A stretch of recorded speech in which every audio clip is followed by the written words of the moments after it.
오늘 우리가 함께 좀 깊게 파헤쳐 볼 주제는 바로 운동학습입니다. 보내주신 자료들을 쭉 보니까 연습이 완벽을 만든다는 이 오래된 격언 있잖아요. 이걸 다시 생각하게 되더라고요. 왜 어떤 연습은 우리를 배신하고 또 어떤 연습은 우리를 전문가로 만드는 걸까요? 오늘 그 비밀의 열쇠를 한번 찾아보려고 합니다. 아주 흥미로운 질문이죠. 사실 그 비밀을 풀려면요, 우리가 흔히 나 이거 배웠다고 착각하는 순간하고 진짜 배움을 구분하는 것부터 시작해야 합니다. 바로 그 지점이 궁금했어요. 자료에 학습이랑 수행은 다르다고 나오잖아요. 솔직히 대부분 사람들은 그 순간의 성과, 그러니까 수행에 집착하지 않나요? 오늘 당장 골퍼 스윙이 잘 맞고 점수 잘 나오는 게 중요하지. 그게 뭐 진짜 학습이냐 아니냐가 그렇게 중요한가 싶기도 하고요. 바로 그 함정에 사실 많은 사람들이 빠지는 거죠. 자료에 나온 비유가 아주 적절한데요. 코치가 옆에서 계속 자세를 교정해주고 막 팁을 줘서 오늘 스윙 점수가 치솟았다고 해보죠. 그건 수행의 향상입니다. 주변의 도움이나 순간적인 집중력 같은 일종의 보조바퀴가 달린 상태의 결과인 셈이죠. 보조바퀴요. 네. 근데 다음 날 코치도 없고 아무런 도움도 없는 상태에서 혼자 쳤는데도 어제 그 실력이 나온다. 그러면 이제 진짜 내 것이 된 거네요? 그렇죠. 그게 바로 보조바퀴를 떼고도 자전거를 탈 수 있게 된 것. 즉, 학습이 일어났다는 증거입니다. 학습은 내 안에 새겨진 비교적 영구적인 능력의 변화를 의미하거든요. 오늘 우리가 나눌 모든 이야기는 이 미묘하지만 결정적인 차이에서 출발합니다. 그렇군요. 보조바퀴를 떼는 과정. 그럼 그 학습이라는 걸 가능하게 하는 우리 뇌의 엔진은 뭘까요? 자료에서는 주의, 그러니까 어텐션을 굉장히 강조하던데요. 우리 뇌는요, 생각보다 멀티태스킹에 아주 취약합니다. 처리할 수 있는 정보의 양, 이걸 주의 용량이라고 하는데 여기에 한계가 명확하거든요. 처음 무언가를 배울 땐 발위치, 무릎 각도, 팔의 움직임 하나하나에 의식적인 주의를 다 쏟아부어야 하죠. 주의 용량이 거의 100% 사용되는 상태인 거예요. 그렇다면 궁금한 게 생기는데요. 초보자인데 코치가 옆에서 허리 펴서 해요, 시선은 정면, 무릎 더 구부리고 이렇게 동시에 여러 가지를 막 외치는 거예요. 이건 제 주의 자원을 도와주는 건가요? 아니면 오히려 빼앗아가는 건가요? 핵심을 짚으셨네요. 그건 주의 자원을 심각하게 분산시켜서 오히려 학습을 방해할 수 있습니다. 정말요? 네. 그래서 자료의 임상 팁에서도 초기엔 단서를 한두 개만 줘라 라고 하는 거죠. 예를 들어 스쿼트를 가르칠 때 다른 건 다 있고 엉덩이로 뒤에 있는 의자를 터치하세요 라는 단 하나의 목표에만 집중시키는 겁니다. 학습이 진행된다는 건 이런 움직임들이 점점 자동화되면서 주의 자원에 여유가 생기는 과정이기도 하고요. 방금 말씀하신 그 엉덩이로 의자를 터치하세요라는 코칭 방식이 되게 흥미로운데요. 무릎을 90도로 구부리세요라고 말하는 것과는 느낌이 좀 다르네요. 이것도 자료에 나온 내재적 학습과 외재적 학습과 관련이 있는 건가요? 네, 바로 지도 초점의 차이로 연결됩니다. 무릎을 구부리세요처럼 내 몸의 움직임 자체에 집중하게 하는 걸 내적 초점이라고 하고요. 의자를 터치하세요처럼 내 움직임이 만들어낼 결과에 집중하게 하는 걸 외적 초점이라고 하죠. 그리고 보통은 그 외적 초점이 학습에 더 유리하다고 하고요. 일반적으로는 그렇습니다. 우리 뇌는 무릎 관절을 몇 도 구부리는 근육을 수축시켜다 이런 복잡한 내부 명령보다 저 의자를 건드린다는 외부의 명확한 목표가 주어졌을 때 훨씬 더 효율적으로 움직임을 조직해내거든요. 이런 외부의 피드백이나 목표 설정을 활용하는 게 바로 외재적 학습의 한 형태라고 볼 수 있죠. 그럼 반대로 내재적 학습은 내 몸이 보내는 신호를 제가 스스로 감지해서 수정하는 거고요. 어깨가 좀 뻣뻣한 느낌인데 하면서 스스로 힘을 빼는 것처럼요. 맞습니다. 그래서 좋은 코칭이란 게 처음에는 거울을 보여주거나 그러니까 외재적으로 직접적인 피드백을 주다. 점차 그런 도움을 줄여나가는 거예요. 학습자가 스스로 몸의 감각에 집중하고 내재적으로 문제를 해결하도록 유도하는 거죠. 마치 내비게이션에만 의존하다 보면 혼자서는 길을 못 찾게 되는 거랑 비슷하네요. 정확합니다.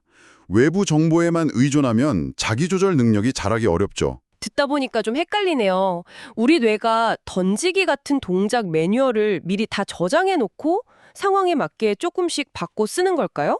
아니면 그런 건 애초에 없고 그냥 우리 몸과 과제, 환경이 상호작용하면서 최적의 움직임을 즉석에서 찾아내는 걸까요?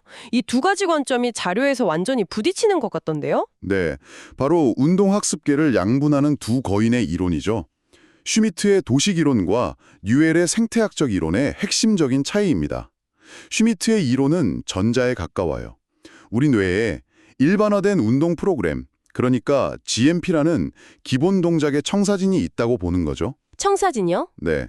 던지기라는 기본 프로그램이 있으면 다양한 경험을 통해 이 정도 거리에서는 이 정도 힘으로 라는 규칙, 즉 도식을 학습해서 프로그램을 수정해 나간다는 관점입니다. 그래서 이 이론에 따르면 다양한 조건에서 연습하는 변동 연습이 중요해지는 거군요.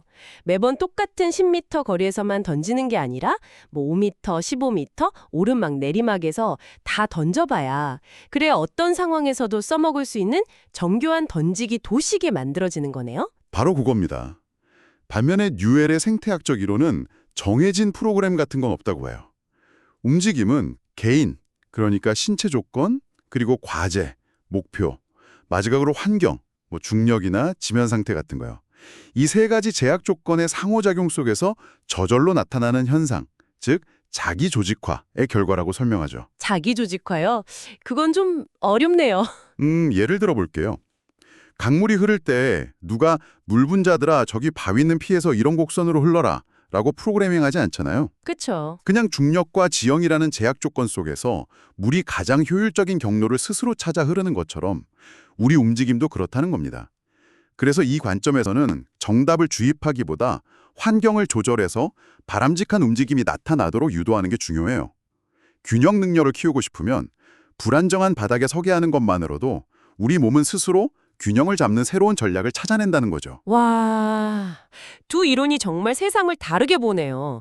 하나는 뇌를 잘 훈련된 지휘자로 보는 것 같고, 다른 하나는 뇌를 주변 환경과 소통하는 뛰어난 즉흥 연주자로 보는 것 같아요. 오, 비유가 아주 정확한데요? 그럼 우리가 이런 과정을 거쳐서 초보자에서 전문가가 될 때 구체적으로 어떤 단계를 거치게 되나요? 피츠와 포스너의 3단계 고객이 가장 직관적이죠. 처음에는 뭘 해야 하지? 생각하고 이해하느라 머리가 터질 것 같은 인지 단계. 그 다음엔 반복을 통해서 어설픈 동작을 다듬고 오류를 줄여나가는 연합 단계. 마지막으로는 다른 생각을 하면서도 거의 무의식적으로 동작이 나오는 자율 단계에 이르게 됩니다. 이거 정말 공감되네요. 제가 처음 자전거를 배울 때 온몸이 로봇처럼 뻣뻣했거든요. 핸들을 꽉 쥔 채로 상체는 미동도 없었죠. 자료에 나온 시스템 3단계 이론으로 보면 그게 바로 자유도 동결 상태였군요. 네, 정확한 비유입니다. 초보자는 통제하기 힘든 여러 관절, 즉 자유도를 일단 고정시켜서 문제를 단순화하는 거죠. 그러다 익숙해지면 잠갔던 관절들을 풀어서 이걸 자유도 해방이라고 하는데 더 부드럽고 유연하게 움직이게 되고요. 진짜 전문가는 여기서 더 나아가서 관성이나 지면 반발력 같은 외부의 힘까지 자기 움직임에 유리하게 이용하는 자유도 활용의 경지에 이릅니다. 와, 몸을 쓰는 방식 자체가 그냥 진화하는 거네요? 그렇죠. 셈이죠. 이야, 듣기만 해도 흥미롭네요. 자, 그럼 이제 가장 실용적인 질문으로 넘어가 보죠. 이 모든 이론을 바탕으로 우리는 어떻게 연습해야 할까요? 자료를 보면서 가장 충격적이었던 건 당장 성과가 잘 나오는 연습 방법이 장기적으로는 오히려 독이 될 수 있다는 점이었어요. 바로 문맥 간섭 효과라는 개념 때문입니다. 많은 학식자들이 이 역설을 이해하지 못해서 비효율적인 연습에 시간을 쏟죠. 예를 들어 테니스에서 서브, 포핸드, 백핸드를 1시간씩 나눠서 연습하는 블럭 연습을 한다고 상상해 보세요. 그날 연습장에서는 실력이 금방 느는 것 같고 만족감도 높을 겁니다. 그렇죠. 그게 당연히 효율적인 방식이라고 생각했는데요. 하나를 완벽하게 익히고 다음으로 넘어가는 거예요. 하지만 서브 한 번, 백핸드 한 번, 포핸드 두 번 이런 식으로 뒤죽박죽 섞어서 연습하는 무작위 연습을 한 그룹과 비교해 보면 결과가 달라집니다. 무작위 연습 그룹은 연습 중에는 계속 헷갈리고 실수도 많아서 성과가 더디게 느껴지죠. 네, 그럴 것 같아요. 하지만 며칠 뒤에 아무 예고 없이 테스트를 해보면 이 그룹의 학습 효과가 훨씬 더 오래가고 실제 경기처럼 예측 불가능한 상황에 대한 응용력, 즉 전이 능력도 월등히 뛰어납니다. 잠깐만요. 이건 정말 중요한 포인트 같은데요? 우리가 보통 생각하는 효율적인 연습, 그러니까 하나를 마스터할 때까지 파는 방식이 실제로는 장기적인 학습을 방해한다는 거잖아요. 오히려 약간의 혼란과 비효율을 감수하는 것이 뇌를 더 똑똑하게 만든다는 일종의 학습의 역설이네요. 바로 그 학습의 역설이 핵심입니다. 무작위 연습은 매번 동작을 할 때마다 뇌가 운동 계획을 새로 짜고 기억에서 인출하는 과정을 반복하게 만들어요. 이 과정이 단기적으로는 힘들지만 장기적으로는 기억을 훨씬 더 견고하고 유연하게 만드는 거죠. 아, 피드백을 매번 100% 주는 것보다 가끔 주는 페이딩 기법이 더 효과적인 것도 같은 맥락입니다. 학습자에게 스스로 생각하고 방금 한 움직임이 어땠는지 되짚어볼 틈을 주는 것이 중요합니다. 불편함과 약간의 좌절감이 오히려 더 깊은 배움을 이끌어내는 거군요. 오늘 이야기의 마지막 퍼즐 조각은 기능 회복입니다. 이 모든 원리들이 뇌 손상 환자의 재활 과정에는 어떻게 적용될까요? 자료에서는 회복과 보상을 명확히 구분해야 한다고 강조하고 있어요. 네, 재활에서 이 둘을 구분하는 건 정말 중요합니다. 회복, 그러니까 리커버리는 말 그대로 손상 전과 동일하거나 유사한 방식으로 기능이 돌아오는 걸 의미합니다. 원래 그 움직임을 담당하던 뇌의 영역이 다시 살아나는 거죠. 반면 보상, 컴펜세이션은 목표는 달성하지만 다른 신체 부위나 다른 전력을 사용하는 겁니다.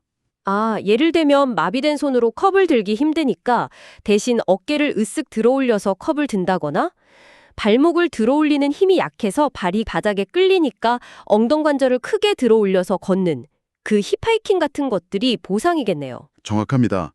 그런데 흔히 보상 전략은 무조건 나쁜 것이고 없애야 한다고 생각하기 쉽습니다.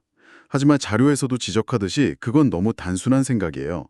당장 넘어져서 다칠 위험을 줄이고 혼자 화장실에 가기 위해서는 그런 보상 전략이 반드시 필요할 수 있거든요. 아, 생존과 독립을 위한 어쩔 수 없는 선택일 수도 있겠군요. 그렇습니다. 재활의 목표는 무조건 보상을 억제하고 이상적인 회복만 추구하는 게 아니에요.